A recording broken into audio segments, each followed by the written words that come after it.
is Friday night. It's 11:05-ish. That must mean it is time for Smack Talk here on the Wrestle Binge by Sportskeeda YouTube channel and the Sportskeeda Wrestling Facebook channel. We got SP3, we got Dutch Mantell, and the boys were talking before we came on the air backstage. They're fired up. SP3 hated pretty much everything he saw on air tonight, and he's ready and raring to rip into everything. Dutch, how are you doing tonight?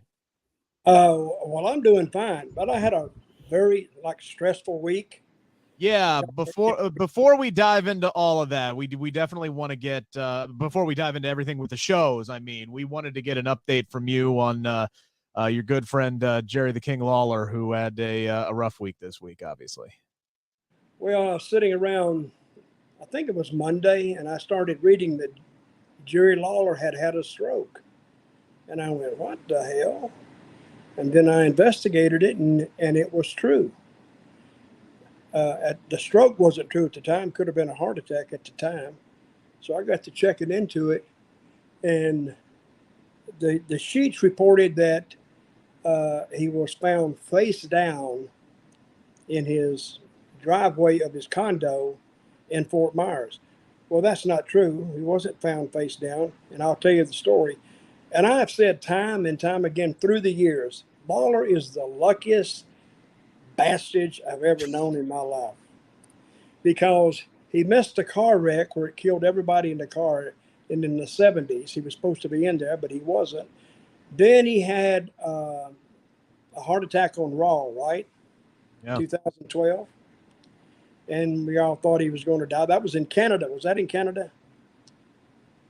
SP3, I don't remember. But anyway, he dodged the bullet then. Then in 2018, he had a mini stroke again or something. And then this one. So what happened was, now I was talking to his son, Kevin. I said, what happened? Was he found face down? He said, no. Where'd you hear that? I said, well, that's what Meltzer and all those damn experts are predicting. He said he was found face down. This is what happened. He was at his condo. That was Monday. He was by himself. His girlfriend hadn't come down from Memphis yet. She was coming in the next day. And he went outside, got on his moped or something to a candy shop. You there? Yeah, keep going. You're good. Walked around. And when he walked in, the people said that he looked a little unsteady. Yeah. So they got to watching him, and he paid for his purchase. And then the woman there, who was the daughter of the guy who owned the shop, she looked at him and she knew exactly what was happening. She knew he was having a stroke, because guess what she is? She's a nurse. And guess where she works? She works at the hospital that specializes in stroke patients. Now, is that lucky or not? I mean, how many people have a heart attack or a stroke with medical personnel standing right next to them? Very, very few. So he went in, and it was determined that it was a stroke. They kept him, several days. But I talked to him, I think, Tuesday or Wednesday. I talked to him because his son, Kevin, said, my dad wants to talk to you. And he sounded okay. He still had some words that he couldn't grab a hold of. But they tell me he can regain the use of that. He was paralyzed on his left side, and he was regaining, movement in his arms and legs. And actually, he looked pretty good. So they were supposed to release him next Monday. He was released today. Wow. About 2 or 3 o'clock this afternoon. But he can't leave Florida because he can't be cleared to fly. The drive is just too much. It's like 900 or 1,000 miles. But they can't clear him to fly until he gets, doctor's clearance. So he will stay in Florida for the time being, undergo rehab in his condo till he's cleared to fly. Then he'll go back home. And, I don't have a lot of close friends in the wrestling business. But Lawler is kind of the guy that I've known the whole time I've been in the business. And another thing, we have the same birthday, the same year. And it's unbelievable, our connection. But but he is better, and I think they expect him to fully recover. That's good. So good for him. Yeah, no, that's good to hear, and obviously we continue to wish nothing but the best as far as his health is concerned. That's just absolutely nuts that he just happens to run into a nurse that specializes in that. Well, years ago, I was telling somebody he was supposed to be in a car, or did I already say that? He was supposed to be in a car with Sam Bass. You can look it up, and he was supposed to be in that car, and 3 people got killed. And that was the first time he. And he other things. I mean, I can't think of them right now, but he's lucky in other things. So, but good for him for being lucky because he's still with us. Absolutely. All right. So awkward transition time. Let's roll into SmackDown here, gentlemen. Oh, now let's get into the show. There's a smooth way to get into this. Let's just knock everything we can. Well, we'll start with the thing that carried the show tonight, and we all agreed in that in our little powwow before we came on the air tonight, and that is this Bloodline story that just continues to be absolute artwork on the heels of a spectacular promo exchange on Monday between Cody Rhodes and Paul Heyman. We start off Friday Night SmackDown with Paul Heyman in the ring, cutting a promo, talking about Cody SP3, calling him an idiot, basically, or literally, excuse me, for suggesting that him coming for Roman Reigns gold wasn't personal. Heyman says that there is no bloodline, there is no Roman Reigns without those titles, and kind of starts alluding to life after Roman Reigns drops those championships and how that could throw the bloodline in total and utter chaos. And then we get Sami coming in after Paul Heyman had said he was not there. And then, the crowd goes nuts. He grabs the microphone and basically is like, Paul, relax. If I could have hurt you, if I could have taken you, I would have by now. All right. If I was going to do that, I would have. But I find it very interesting that all of a sudden, now the cracks are in the bloodline. There's no one here to protect you. There's no one surrounding you. They have left you vulnerable, which is something that really got into Heyman's head later on the night when he was talking with Jimmy Uso. I'm not going to sit here and say that this was better than what we saw on Monday, but this was still a great open to the show, SP3, I thought. Yeah, it was fantastic. Sami Zayn, he cut a great promo, made some people probably believe that he has a chance to win in 8 days at Elimination Chamber. Paul Heyman is just great at this. And he has his fingerprints all over what they've been doing this past week, especially with the Cody Rhodes promo on Monday. And then this promo here, his fingerprints have been throughout this whole storyline. He's one of the most creative people that you could possibly have involved in a story like this, and why the quality is always top notch. And this was another segment that added to it. Yeah, Sami Zayn calling his shot, Dutch. He says some way, somehow, Roman Reigns' title run is going to end in 8 days. I don't necessarily buy that. It's going to be interesting, though, what happens between Sami and Jay, who did show up at the last minute to help his brother win or retain their tag team titles. But then, Dutch, the segment of the night was the not so secret meeting between Sami Zayn and Jey Uso backstage. If you can look past the fact that there's a camera right in their face and they're supposed to be, secretly meeting with one another, and they know they're on national television, this was an absolutely spectacular angle. I like the way they kept looking around, and they both were looking around. Yeah. So, and you expected somebody to come out at any time. The whole thing, it's a masterpiece. They are doing patience, because now they have it. Now they can take their time, and I like the whole show. The first hour was good. Second hour is a different story, but the first hour is. And Sid says something about Paul Heyman's fingerprints all over it. He delivers that he didn't need fingerprints on it. I don't know who wrote this, if Paul wrote it or whoever wrote it, but it was written well, delivered better, and you believe that. Because, again, I go back to my statement. They will believe this till you give them something to disbelieve, and they haven't given it to us yet. And I think promoting Sami in Montreal against Roman I don't think they'll beat him there. I don't think Sammy will beat Roman. I don't think they'll beat Sammy in Montreal. I just don't think. And that's the best thing to do. What do you think the finish will be? Not that it matters, but it does matter. But I don't see Sami Zayn winning in Montreal.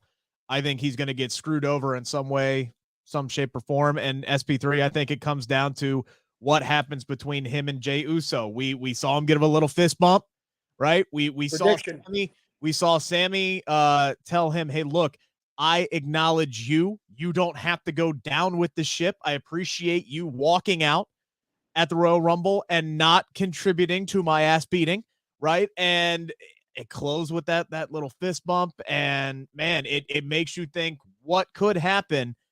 And it definitely starts steering the ship away from Roman Reigns and Sami and Jey once again coming into the forefront of this story here. I have a prediction for Montreal. Go ahead. I don't know if it comes true. It ends up with them screwing over, not necessarily Roman getting his hand raised, but he could get his hand raised. And then they all jump him again. And guess who comes out of the woodwork? Kevin Owens. Well, yeah. Another Canadian. Now they're set up for going to WrestleMania. Clears the way for Cody. They're off and running. Yeah, I that would be my guess. I think if the Usos can get to Canada, which I know might be an issue, there are reports that that's possibly an issue. I don't know how that throws a wrench into everything, because you don't want to beat Sami clean in Montreal, right? Even though there's no shame in losing to Roman Reigns. You can't beat it. No, you can't beat him clean.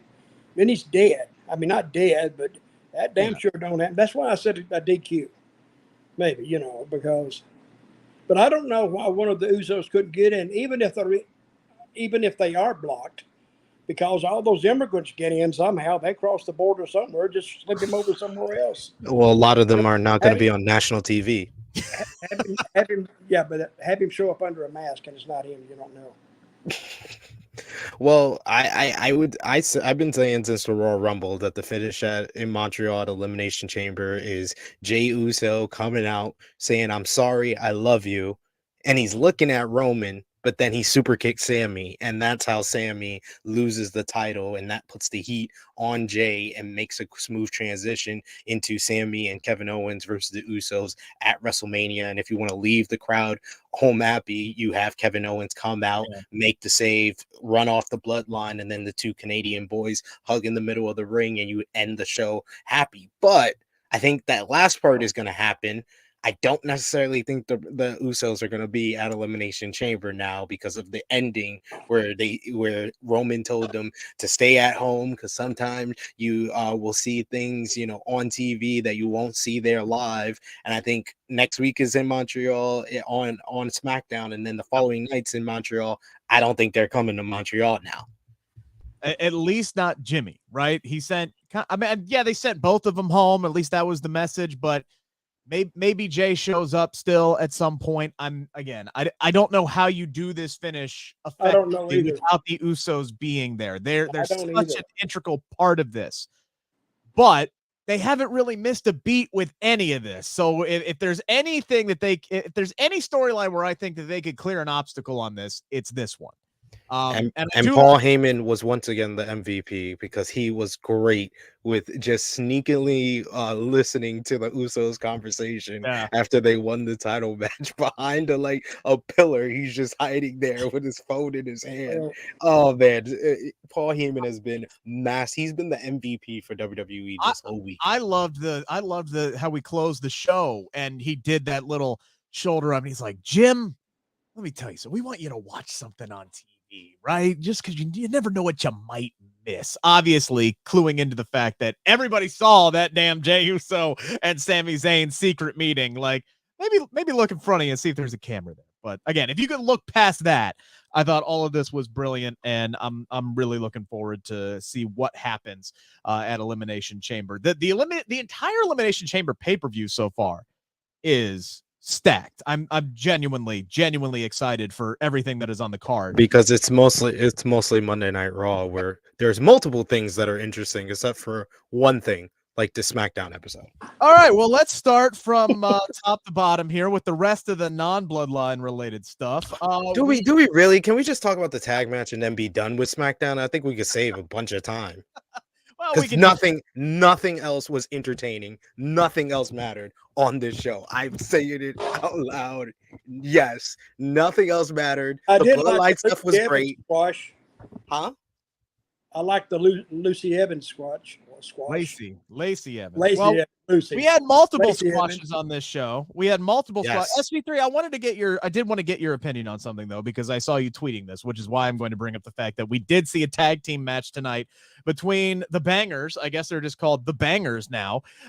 Drew McIntyre and Sheamus. They just obliterated Hit Row. It's like Hit Row doesn't even matter anymore. Who did they piss off? Michael Cole, apparently. You know who they pissed off? Probably Triple H because they're in the shits. That's why. I doubt Triple H signed them back for them to be enhancement talent and lose in 2 minutes. Well, Did he really just sign them back to be enhancement talent? Really? somebody had The to. roster depth, that's about what they are right now. I don't think you can draw down those guys. You can put them on the card, but it's just a match. Well, SP3 has said it a million times. They're missing their Beyonce. And that's a hard sell. It's a hard sell right now. And that they had to turn them heel. And look, them getting beat by Drew and Sheamus. Okay, no big deal. You're talking about two former world champions. Them getting their asses handed to them and getting like little to no offense. They got a drop kick, ladies and gentlemen. Yeah, that was the Well, Fred Shante D'Adonis just standing up to Drew McIntyre like tough guy stuff, and then Drew's just like, let me ask you: boom, and it's over. Like, if Top Dollar was the main event on some show, that's all they got. Would you go and buy a ticket to watch them? Be truthful. Would you buy a ticket? I couldn't tell you the last time I bought a ticket to a wrestling event, to be completely honest. So you dodged the question. I'm answering you honestly. I can't remember the last time I bought a ticket to go to a wrestling event. It's been at least 6 years. Ladies and gentlemen, that was artful dodging the question. I'm just telling you the truth. I don't buy tickets to wrestling shows anymore. I don't have to. I don't think those two guys, nothing against them, I don't even know them. I don't think they could sell water in a desert, believe me. But the thing I wanted to ask SP3 about, it's not about Hit Row here. They've got some issues. Hopefully they'll able to turn around and navigate. From a production standpoint, I thought we got an absolutely tremendous video package with Valhalla and the Viking Raiders to set up a tag team match next week against the Bangers. I love the presentation of what they're doing with these three SP3. I love the presentation from a cinematic standpoint, from a production standpoint, but the actual substance of what they're doing with them, you don't think it necessarily matches that production, according to what you put out on Twitter today. It's basically the great fancy production. It's like I put a pile of shit in a fancy box and put a bow on it, because the presentation. Oh, you're in a foul mood. The presentation of the Viking Raiders is not what they can really offer to us. They are really good at what they do when you allow them to be good. And we saw that just a few weeks ago with that great match that they had with Drew and Sheamus. But all this over the top fancy stuff, I'm just like, no, I found them more interesting when they were War Machine. I found them more interesting when they were whatever name, I forget, their War Raiders, when they were War Raiders in NXT. I found them much more interesting. This whole Valhalla stuff, it's just fancy BS because they're eventually going to lose again. They might lose next week to Drew McIntyre and Sheamus, to be completely honest with you. What did you like about the Lacey Evans squash match? She defeated Jody McJobber tonight in about 2 minutes there. I love the jobber. What was her name? Jody McJobber is what I got down. I looked at her. I said, oh, my God. I'm daring her to walk out in the sun. I'm just daring her to get out there, get a little bit of it, make an effort, do something. And then, Lacey went out there, because Lacey's one of my favorites anyway. the salute and all that stuff. And that's what they need more of, because no need to put another girl in and beat a girl that's on the regular roster, because you hurt yourself doing that. But that's kind of been Triple H's MO since he brought a lot of these girls back, is just haven't beat each other for the last few months, and it hasn't helped anybody's standpoint. So look, if they want to trot Lacey out there and have her beat up some enhancement talent and try to get this new character once again over, I'm fine with it. But you know who I kind of like tonight? Chelsea Green. Yeah, we were gonna get there. Actually, that's next, actually. But SP3, did you have anything you wanted to say there before we moved on? Julia Jobber sold the Cobra Clutch. Good. That's the substance of my analysis on that match. Because my whole thing with that match was, what was the point? What are we trying to set up Lacey for? The point is, you can't work an angle every match, Sid. But what was the point? What are you setting up Lacey for? We're in WrestleMania season. Is Lacey going to have a match at WrestleMania? I doubt it. Probably not. Is Lacey going to get over with this gimmick? No. Like, I can tell you that already. She had nuclear heat with her last gimmick. She had nuclear heat with her last gimmick. Exactly. You reverted back, and this is not better than what she was doing before. But she's kind of going back to it, so we'll see. But she is a girl that you can put heat on. This is harmless, though. I like it. I don't know where it's building to. We'll see. They're obviously taking some time with her. They're invested in having her do something, but this was harmless for me on this show. Say harmless, I say pointless. One thing I did like tonight that I think has a lot of potential. I really, really do.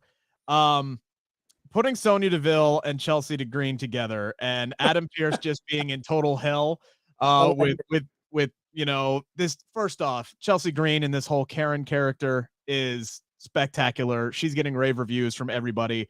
She's somebody who's so damn talented and crazy and can absolutely make this work. And she kind of teased it on Monday saying, "Oh, I can show you crazy if you want me to." And I can't wait for her to kind of go over the top and really kind of lose it. But when Pierce said that you two are so much alike that it's ridiculous, and they kind of like hated each other for it, I want to see more of these two together. There is something about them being so similar that they hate each other, that they don't even realize that they're so similar, and then somehow they learn to kind of like grow and work together. They didn't win their tag team match tonight because they couldn't get on the same page. But Dutch, I think there's potential here if they stick with it. I kind of hope that's not a one-off. I see something there. I think you can build off something there. What did you think? Who are you talking to? I'm talking to you, Dutch. Sid's going to say pointless. He didn't like it. I can tell you right now. But I did like it because I know Chelsea Green, because I gave her the Jilted Bride gimmick in TNA. Yeah. And she pulled that off. And I wouldn't have stopped it except I had pressure to take her out of it. I said, it's just getting over now. No, we got to move her. We got to move her. I said, all right, move her. So, but she was great in the Jilted Bride gimmick. She handled it great.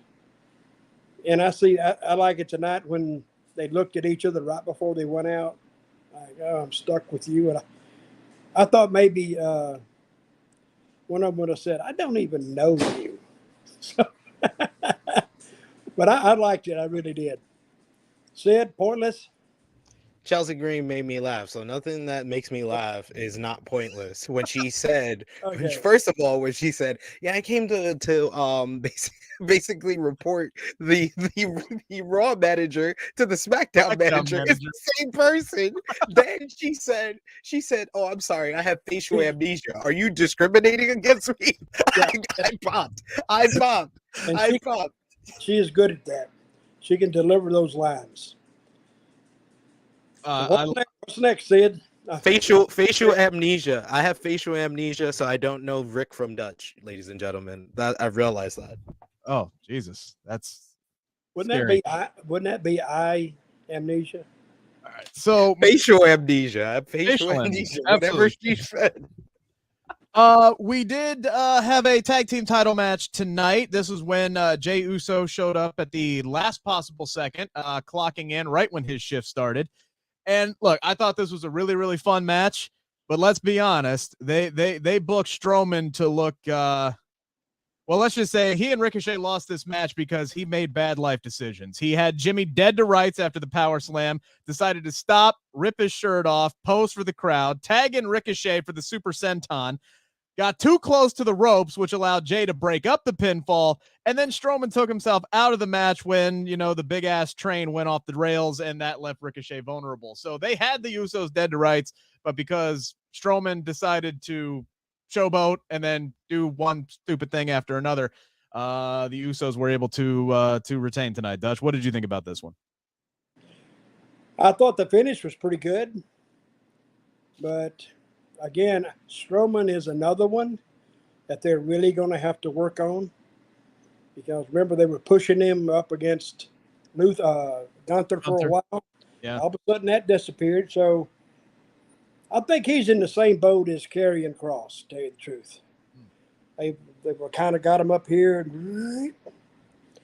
And this is like water, how water reacts. It finds its own level. Now these guys now we're seeing where they are right now.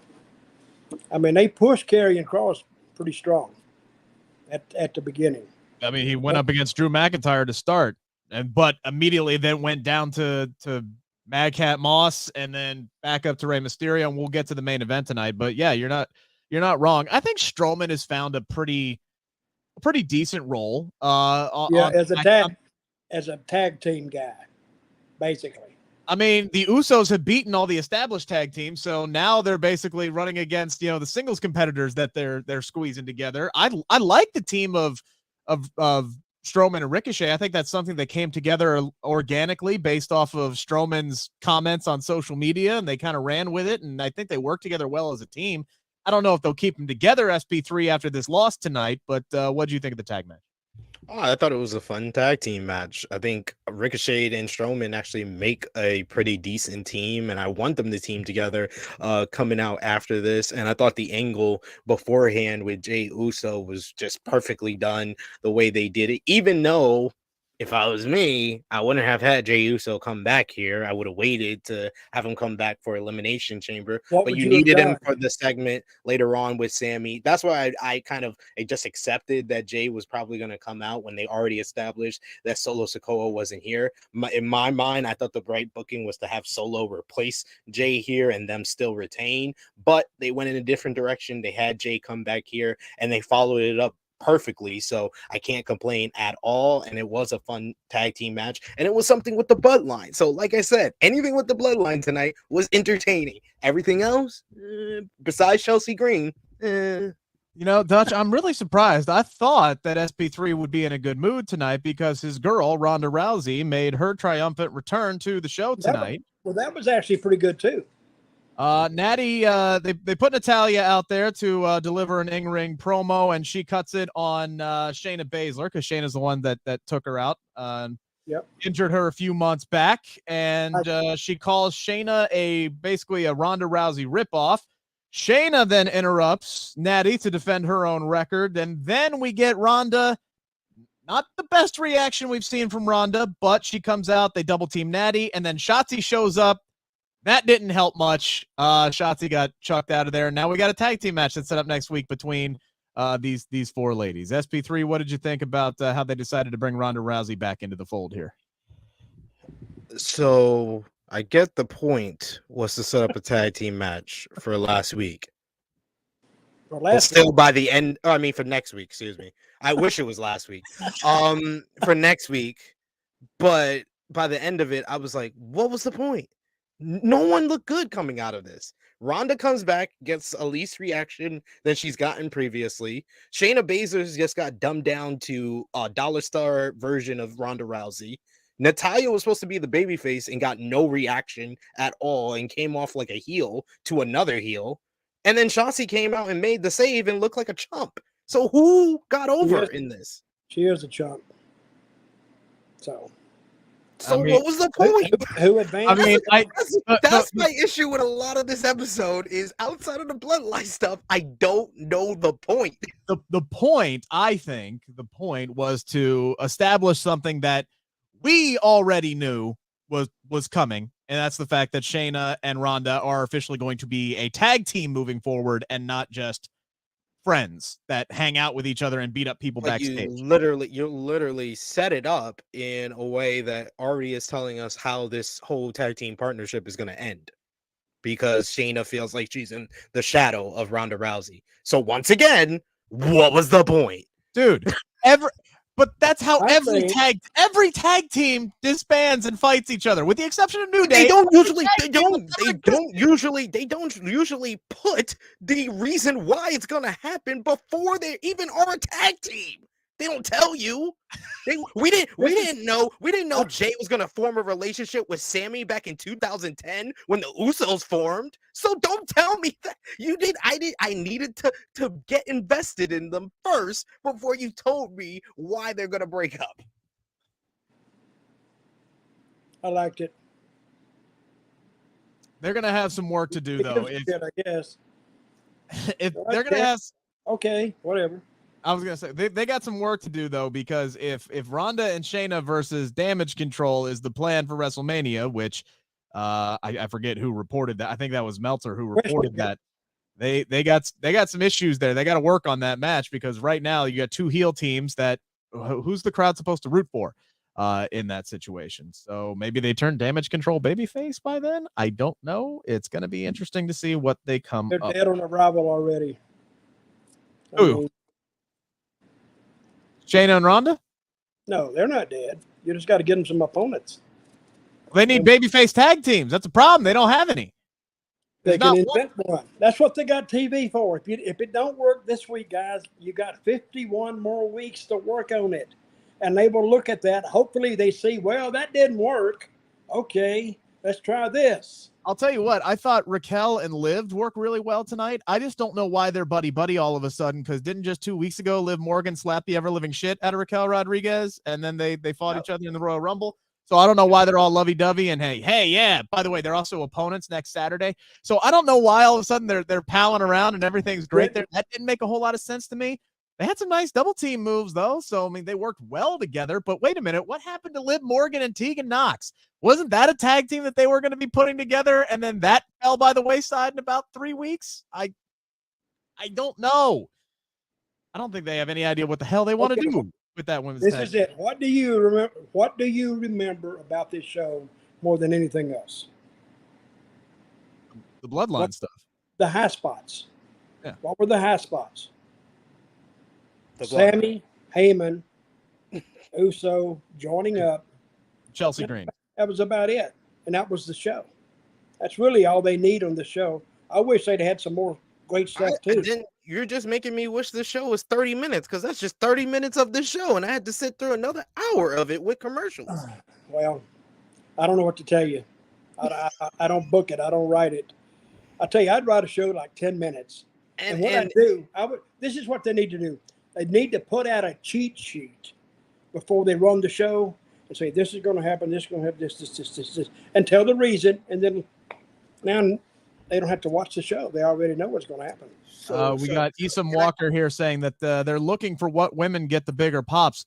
Nobody outside of Charlotte gets or Liv Morgan gets a pop on SmackDown. They've got a bunch of talented women, but a lot of these women that they brought back in the last few months are still in the getting to know you phase, and they haven't done anything with them other than what have they done on SmackDown in the last 6 months in the women's division? It's, we're going to have a 6-pack challenge, or we're going to have an eliminator challenge, or this, that, and the other thing to feed somebody to Ronda. Ronda beats everybody. Then they feed her to Charlotte. Ronda disappears, and now Charlotte starts off by fighting Sonya Deville, and now she's going to face Rhea Ripley at WrestleMania. So they literally did not have anybody else on SmackDown for Charlotte to face, so they gave her the Raw challenger in Rhea Ripley. And I know you wanted to add Liv there, but Liv's pop has been decreasing month by month. And tonight it wasn't much of a reaction to that match, to that tag match, which I thought was pretty all right for what they did in the ring, but no one cared. Yeah, they have a lot of talent that they just can't get over right now. Like nobody's investing. Can we get the fans watching? We got 72 people watching. Remember to drop a thumbs up on the video if you're watching on YouTube. Put a emoji or whatever if you're watching on Facebook, and start a petition for Dutch to book the women's division of WWE, because This is like the most I have not cared about the women's division on either show in a very long time. Benjamin asking whatever happened to Aaliyah. She was injured at one point, and then she had a series of. Yeah, I'm glad she's gone. She was worse than what we saw tonight. There was. Hey, Benjamin, you need to get a life, buddy. You need. She did put out a series of tweets. Pretty much, I that are now deleted, saying that hey, she could come back at any time, and they haven't. She's gone. Called her. Is she gone? They have not called her. All right, so we had a couple other backstage segments tonight. LA Knight says he's done with Bray Wyatt and is looking toward the future. Okay, there, I missed him. I really did. Yeah, I want to see what else they do with him. We had Charlotte sit down with Michael Cole, which basically just reminded everybody about the history between her and Rhea Ripley. And then we got our main event. That was probably the segment that pissed me off the most. Which one? Charlotte? The Charlotte sit down. Oh, it pissed me off too. I got up. Thank you. I actually got up and run around the block. Because, like, I'm begging. I know we got 6 weeks. We got 50 days, like Michael Cole said in the promo. But we need something. We need something to make people interested in Charlotte Flair versus Rhea Ripley. But the more episodes that come by WWE on either show is just making me realize how much of a mistake this was. Because Charlotte Flair, you had Rhea Ripley, who's driving as a heel, cut a babyface promo to challenge Charlotte. Then you have Charlotte here, who's supposed to be a freshly face, getting big reactions every week, and she cuts a heel promo. And if the whole reason for this matchup is quote unquote the real reason, because they're not going to say it openly, but the real reason is Vince McMahon didn't book this right 3 years ago, and Triple H is very adamant about booking this right, so we're going to do it again, even though this is the 7th freaking time I see this goddamn match. So make me care. Oh my God, you're too much, Sid. So then our main event. We answer that. Awkward transition number 2. Our main event was a fatal 4-way for the number 1 contendership for the Intercontinental title. They had Rey Mysterio right there. They had Karrion Kross right there. They had Santos Escobar right there. Dutch Madcap Moss gets the win tonight by pinning Rey Mysterio. He did have some shiny new trunks. Your reaction? Brother, when I saw the finish and he won, that was... And it was on at the end of the show. I mean, I don't know who got up and applauded or felt good that he won the match. I don't get it. And Karrion Kross, you could just see his worth dropping by the second. Boom, boom, boom, boom. And by the time it was over, like Sid says, hell, nobody got over. I don't even think Moss got over. Do you, Sid? And I think, well, but I don't know why they put it on at the end. I think I would have held that bunch for the Usos at the end to see if they show up. That's your hottest angle. So I mean, main event. Okay, rate the show, Sid. But hang on. To be fair, though, if you do the tag team match at the end, then you don't get the Sammy. You don't get the Sammy J backstage interaction, so they had time to sprinkle all. So I get that, and they still technically closed with that angle. But yeah, if Madcap's the one going over here, and I don't know. Somebody needs to lose to Gunther next week. He's going to get obliterated. That's fine.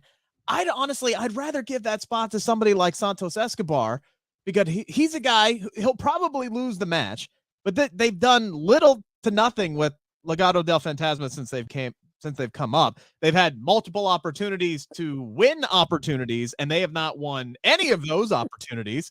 And Santos Escobar is sitting here talking about how I'm going to prove tonight why I'm the best, and I'm going to go out there and do this, that, and the other thing. And it's like, put this man in the ring against Gunther. Let those two cook. He's going to lose, but you can get over in a losing fashion if you have a great showing. Santos Escobar can do that. Anybody who's watched him knows how great Santos Escobar is. Rey Mysterio was right there. We still didn't get a conclusion between Karrion Kross and Rey Mysterio. We had Kross cutting a promo tonight saying that he was going to make Rey Mysterio suffer. I didn't see any suffering. in that match. I didn't see any conclusion whatsoever. In fact, I saw Karrion Kross getting his ass whooped a lot in this match tonight. I have no earthly idea, to steal a line from Sid, what the point of this booking was for this matchup, other than to showcase Madcap Moss in his shiny new tights and actually call Emma his girlfriend now. Like, other than that, I don't know what the whole point of the main event was, SP3. Well, I can't dissect it. I don't know what they intended. It being on last, but I understand your point. You couldn't have carried out the Sami Zayn and the Jey Uso or Jimmy Uso interview at the end. That would have been out of place. But I don't know. One of those mysteries that we'll never know. And maybe we're overlooking Madcap. Maybe he'll go out there and he'll have a really good match against Gunther next week, SP3. It's possible. I think the guy's got some talent. I just don't think he was the best option in this match. Hey, the positives about Madcap Moss, he can hit the ropes like nobody else. He's flies. He's fast. He's very fast. He can hit the ropes very well. But my Lord, was that the worst elbow drop I ever seen in my life. I think that's maybe the worst elbow drop in the history of professional wrestling. I've seen a lot of wrestling. I must have missed that. I think that's the worst. He did? He did. I missed it. I'm going to have to go back and watch it now. It's really bad. Did Uncle Howdy drop an elbow, or did he just completely miss at the Royal Rumble? He didn't hit the elbow. This is the worst elbow that I've seen actually hit somebody. A little surprised we didn't see Bray tonight. Unless I missed something. We didn't see Bray at all tonight. We didn't see Uncle Howdy tonight. We haven't seen Alexa Bliss since the Royal Rumble. And she talked rumors that she was taking time off, so I don't know what's going on there either. My idea on Bray is they're going to have to watch him. They can wear him out fast. Really, really quick if you see him too much. And he wants his stuff to mean something, and you can't do that meaningful stuff every week and have an impact. And maybe that's what they're kind of noticing here, is that, you know, they're kind of slowly losing interest in what he's doing, because they're just giving us so many of these kick can down the road segments every week and really trying to slow play stuff. You can do more with less with this Bray Wyatt story, whoever he's going to be facing at WrestleMania, probably in that Cinnamon Toast Crunch match. All right, so let's move on here to because God knows I can't just let that man wrestle a normal fucking match. Okay, what happened to LA Knight? He just did an interview tonight. Yeah, he did a quick promo and said, "Hey, look, don't ask me about Bray Wyatt. Don't ask me about the Pitch Black match. We are moving on toward the future, and the future is bright for LA Knight." And yeah, that was it. Very quick, in and out. So they are they're leaving the Mountain Dew Pitch Black match in the dark, which is exactly what they need to do. All right, SP3, it's your time to shine here. What did you think of Rampage tonight? I thought we had a pretty good opening 6-person tag match here. Blackpool Combat Club defeats Kip Sabian, Butcher, and the Blade. Claudio wins it with the big uppercut. I think one thing that was very interesting, though, was Kip Sabian at the end of the night interrupting the backstage interview between Hangman Adam Page and Renee Paquette. Adam Page is like, "Why the fuck is it always you that's interviewing me, asking me about your damn husband?" And then Kip Sabian comes in and, you know, just throws a wrench into the whole works here. But I liked everything we saw with the BCC tonight. Yeah, the show peaked at the beginning, folks. The opener was good. The opener was good because you had Jon Moxley, Claudio Castagnoli, Wheeler Yuta, Butcher and the Blade, Kip Sabian. They're all good performers, and they had a good match. But that was the peak of this episode of Rampage for me. I thought the Hangman and Kip Sabian was pretty good, with Hangman still being pissed off that Jon Moxley won a fight with a wrestling move and then wanted to swing on. He's like, "You saw that? That's the right way to win a match. We were beating that. I worked him. I cooked him." He was like, the last 2 minutes of that match, he was mine. He was like, "Why is it always you? Why is it always his wife that's interviewing me?" That was perfect. Hangman sold that perfect. The stupidest move I've seen in wrestling was when what's the wife's name outside? What's her name? With the phone. What? Who had a phone? Didn't she have a phone and hold it up for the guy to get on in this match? Am I thinking something else? Oh yeah, yes. Penelope Ford. Thank you. Now Penelope I Ford. Okay. I'm like, what? Did I miss something? or something. Hell, I don't even know what I've watched. And he looked at the phone like, what? And that was a stupid. I don't know who put that in there. Yeah, that didn't make any sense. Not even worse than not make any sense. It was stupid. Damn. But anyway, that's what I saw. One of the things that got me interested for Wednesday is the fact we're going to get a sit down with Renee and Adam Cole, so I'm looking forward to that on Dynamite. But then we follow up that wonderful announcement with a Jericho Appreciation Society attacking the Impractical Jokers. Dutch, someone should have told Dude Bro how to protect himself, because he took the other Dude Bro right square in the gut when he got powerbombed through the table, and that guy looked like that was a pretty good sell job, or that guy was literally had the wind knocked out of him, and that hurt. He did not protect himself at all the way you're supposed to. He just took his buddy right in the breadbasket there. Well, I think that was more of a promotional effort. By WWE to get it on their show, and it was okay, but they kept beating them up and kicking them and punching them, and then the dude with the glasses wanted to get his glasses back on, hold them, and then put them on the table and do the dance. That's all they had to do. I mean, this was no Machine Gun Kelly getting power bombed off the stage, SP3, but I don't. I'm sitting here. I'm like, why is this happening? Why is this happening? Like, I know why it's happening. The whole show fell apart. The whole show fell apart when Impractical Jokers came on this show. And then I was just totally I gotta agree. de-invested into the Aren't show. these guys supposed to be funny? Like, they're coming out there cutting tiny baseball bat jokes. And I'm like, what is this? What are we doing? I don't watch this show. Can anybody tell me in the comments, are these guys actually funny? Like, I don't know. No, they're not funny. They just make comments on whatever's going on. And, they send a guy out and he got a piece in, and he has to say what they tell him to, or something's going to happen, I guess. Oh, okay. Yeah. I would have preferred them doing that. Do that in wrestling, but do it backstage. Don't do it in front of people. But it would actually work better if he says, tell him he's a effing asshole. And he's nice and no. And then if he don't, now they're going to beat the crap out of him. And he says that, and they beat the crap out of him. That would have been better than what they did tonight. Yeah, I agree. I'm going to tell Tony Khan you didn't like it, Rick. Okay. I'm going to tell him. I'm entitled to my opinions. I'm going to tell him right now about it. You could tell him I didn't like it either.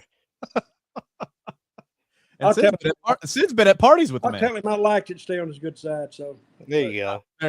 It was a weird segment. I'm still trying to get the paycheck. I respect the hustle there. Hey, I got a hell of a deal lined up today. Oh, get that paper, Dutch. This guy called me, and I said, what does it pay? And he hit me with a number. I didn't say nothing, but I went, damn. What the? I said, yeah, I think I can make it now, since I don't really do a lot of stuff, but to help going to WrestleMania weekend so I can be your handler, Dutch? When is WrestleMania? No, it's not WrestleMania weekend, but it's several weeks before. That's actually 3 weeks away. Oh, okay. So, but it was actually very, very good, which made my day. Actually made my month. I like good news like that. So I'm thinking, and it's at a Comic Cons. Thinking, screw the wrestling. Make the Comic Con. That's where the money is. So, I continue, guys. I was going to say, if anybody wants to throw money my way, you can DM me. I'm doing a seminar. I'm doing a seminar February the 16th. I think it's next week, Thursday, I think, in Kissimmee at the... I'm sorry, what did you say?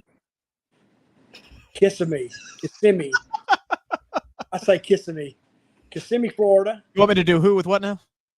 And anybody that wants to attend this seminar, go to my, just email me, or go to Wrestling 2.0 in Kissimmee, I get it right, and you'll get the rundown. Or you can read about it on my Twitter or my Facebook. There you go. At Dirty D Mantell. Follow him at True Heel SP3 and me at Rick Ucchino, spelled as you see it on the screen there.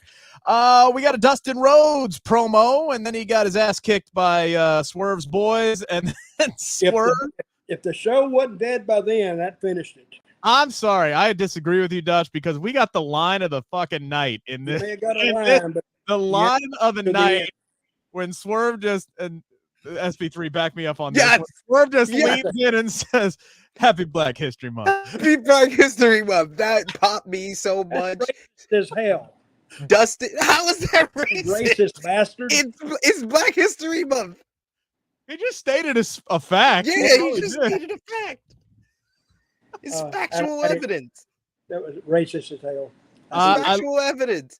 I didn't say it was racist when you wanted to talk about NASCAR last week. Oh my God, I'm so glad I had to work last week. Jesus Christ. No, Sid asked me, any black people go to he put the goddamn accent in it. I said, yeah, there's a lot of black people there. Not too many, but they are there. I don't know. Go to a NASCAR event in Northern Kentucky. Oh my God. Whew. Anywho, this might be where the the hell best were we? episode of Smack Talk ever. I thought this was. We'll I thought cover this everything. segment. I thought this segment was a shit sandwich. I thought Dustin Rhodes. It wasn't that tasty. I thought Dustin Rhodes' promo was good. I thought Swerve's jab at the end was excellent. I thought the ass kicking of Dustin was terrible. It was not believable at all. Dude bro came in there with all the energy of a sloth to jack him in the face, and then they're just like slow. I mean, God, oh my God. It was like watching dudes in an old folks home fight. Like that's what it looked like to me. There was no urgency, there was no crispness, there was no veracity at all in that attack whatsoever. I thought that was bad. The talking surrounding it was great. Yes, yeah, my question is, who produced it? Why didn't you do it again? You can shoot it again. You can keep the same promo, but shoot it again. Say, hey, Yeah, just shoot that middle part over. Dustin or Swerve should have said something. I mean, it kind of made Dustin look bad that he was selling that much for that ass beating. Like honestly, but whatever. At the end of the day, it gave us the best lines of the night, so I'm all right with that. Ruby Soho and Dustin saying that Swerve's tattoo looked like Doritos. That was awesome as well. That was funny too.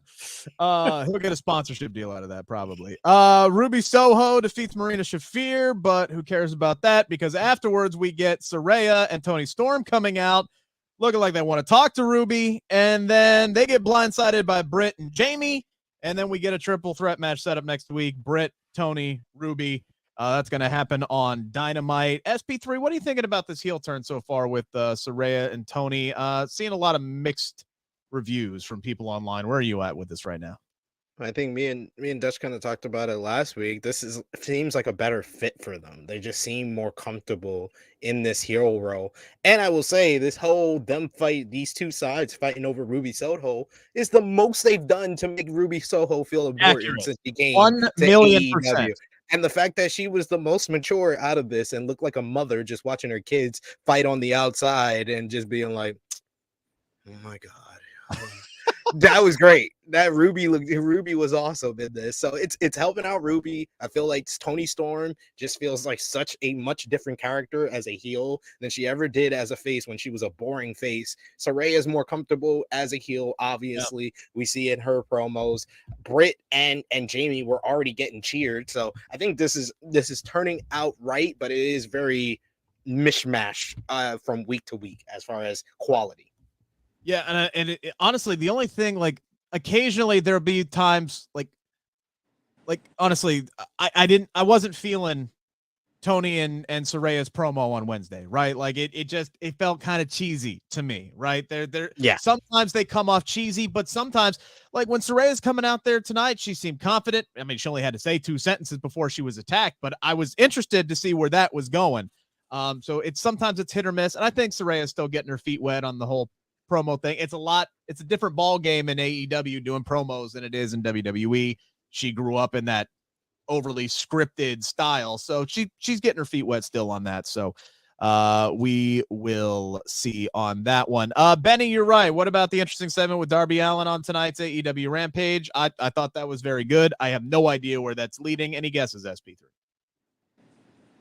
Well, he said he's not going to challenge for Samoa Joe anymore, which fits in with what he said in the promo. He also said he's going to back up Ortiz. We got Ortiz later in the night who basically challenged Eddie Kingston to a fight. That's the only way he could get through to Kingston, because Kingston got played, like me and Dutch talked about last week, that he got played into thinking House of Black wanted him, and then they honey dicked him and took it back. And he also, him and Sting said they're gonna go out with a blaze of glory. So I don't know what that means. That was the part that was very interesting. Haven't beat the Guns for the tag titles. But Dutch, what did you think about Darby Allin segment and the women's segment as well? We didn't get tripped. The women's segment was pretty good. I enjoyed that because it didn't go on for an interminable amount of time. They got it all in a short time. You kind of understood it. The Darby Allin, I'm not a really big fan of his. Or Sting, because he's so talkative. He just sits there and with his face painted and agrees with everything. You said you don't know where it's going with Darby Allin. I mean, he brought up like three different things that they could be. He's talking about Samoa Joe. He's talking about. He said he's done with Samoa Joe. He's not going to challenge him while he's champion. He's talking about Ortiz. He's talking about how Sting and him are going to go out in the blaze of glory. I'm just sitting here. I'm going. If you guys are already talking about the end, these guys need at least one damn tag title shot. You're fucking undefeated. Like just beat the damn Guns. Go out in the blaze of glory, beat the Guns, and then Sting retires. You relinquish the belts, and we can have a damn tournament because Tony Khan loves the tournaments to crown new AEW tag not champion. Another tournament. I would just rather give them to somebody than go through a damn tournament. Anyway. So the best talking segment. It was okay, but I mean, Darby is. I'm not, like I said, I'm just not a big fan of his. He does some great stuff. I'm afraid he's going to kill himself, really, doing some of the crazy stuff. Because he's not a big guy. He don't have a lot of damn extra fat in there to guard his body. So he needs to watch his back and his legs. I think Sting should be able to tell him that. All right, anyway, that's what I think. He's not going to wrestle into his 40s. That's for sure. But I will say the best talking segment of the night was Mark Briscoe. Mark Briscoe is so full of charisma. Oh my God. Just the way he stares at the camera. Those guys, well, I would say those guys, but now it's one guy now, but he's great. I mean, he don't got to say, he just got to use that voice, talk nonsense like Jimmy Valiant, and he'll get over. I love Smart Mark Sterling coming in there, asking him if he wants to make money for the first time ever or stay a chicken farmer. I loved him getting pissed off at that. And then I love Josh Woods getting in there, and he's like, oh, hey, Woodsy. Oh, Woodsy, long time no see. So, yeah, I'm happy he's on TV, man. The two MVPs of the night who made me happy about wrestling, Mark Briscoe and Chelsea Green. Thank you to the both of you.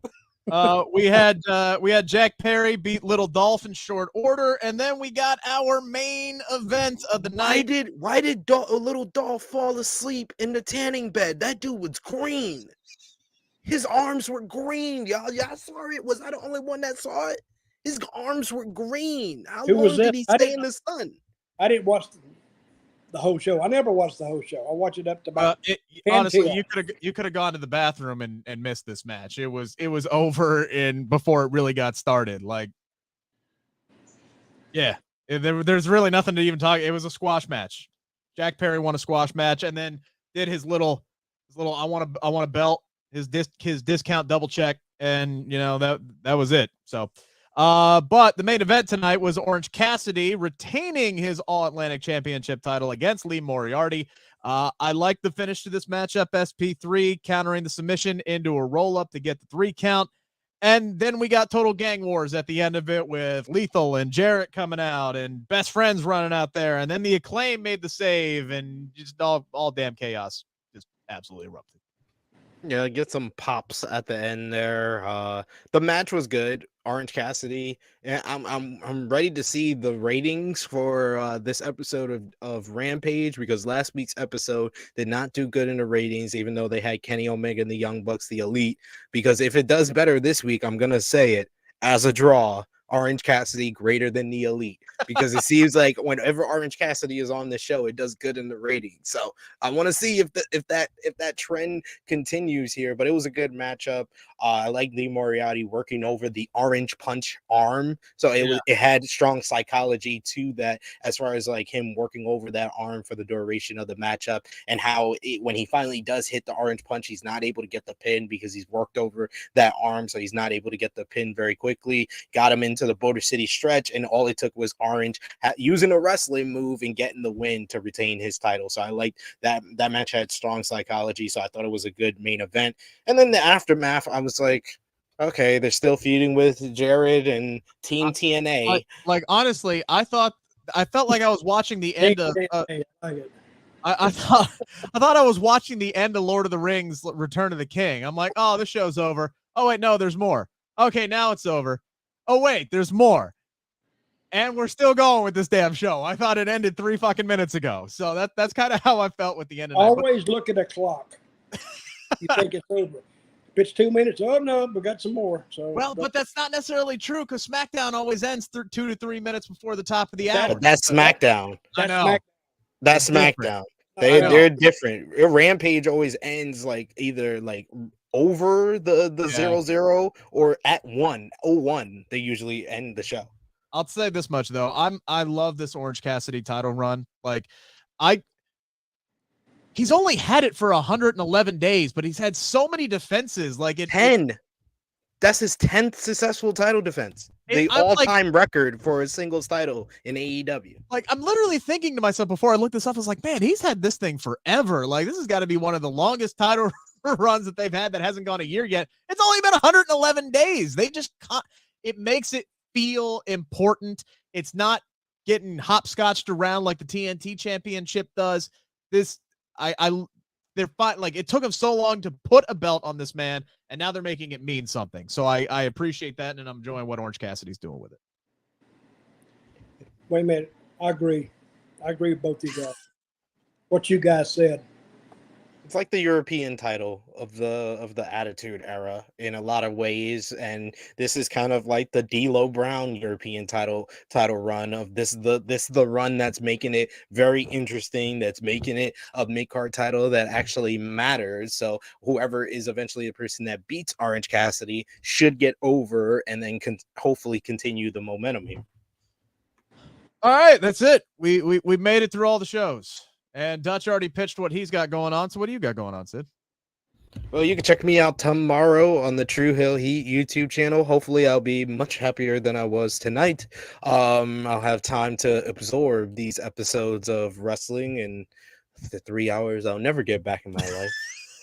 So check me out on the True Hill Heat YouTube channel tomorrow at 11:05 a.m. Eastern Time. True Hill Heat 212. It'll be myself, Miss Chrissy Love, and Mex of Wrestle Things Podcast. We're going to be talking about the weekend wrestling and answering the question: who is WWE's hottest babyface, Cody Rhodes or Sami Zayn? They got two of them. It's a good problem to have. Steven Chambers asking before we get out of here, because, I guess there's a game or something going on Sunday. Who are you guys picking, the Eagles or the Chiefs? I am rooting for the clock, because as soon as it hits 0, that means the season is over, and we can start looking forward to next football season. Dutch, who you think wins on Sunday? I could give a shit less, tell you the truth. All right, Steven, you're not getting a whole lot of great answers here. I will pick the Eagles. Yeah, I don't know. Part of me wants the Chiefs to win just so the Bengals' loss isn't in vain, but I really don't care. I do think the Eagles will win the matchup, though. Chiefs 34, Eagles 31. Ooh. Just make it a good game. Maybe I'll tune in in the third quarter. I really don't even know if I'm going to watch. It took me just a little over a week, but I'm finally depressed after the end of the AFC Championship game. But hey, this just means a year from now I'll be watching my Bengals win Super Bowl 58. So that's all that matters. All right, guys, enjoy the weekend. Enjoy the big game. We'll be back next week unless I have to work or Dutch comes up with an excuse. We'll be back next week, 11:05. Oh, me come up with an excuse after you've missed 1,400. Oh, damn. Oh man, we lost Dutch. Son of a bitch. Oh, damn, man, the connection. Just He's blaming it. connection issues just abound. We're gonna have to end this. I'm sorry.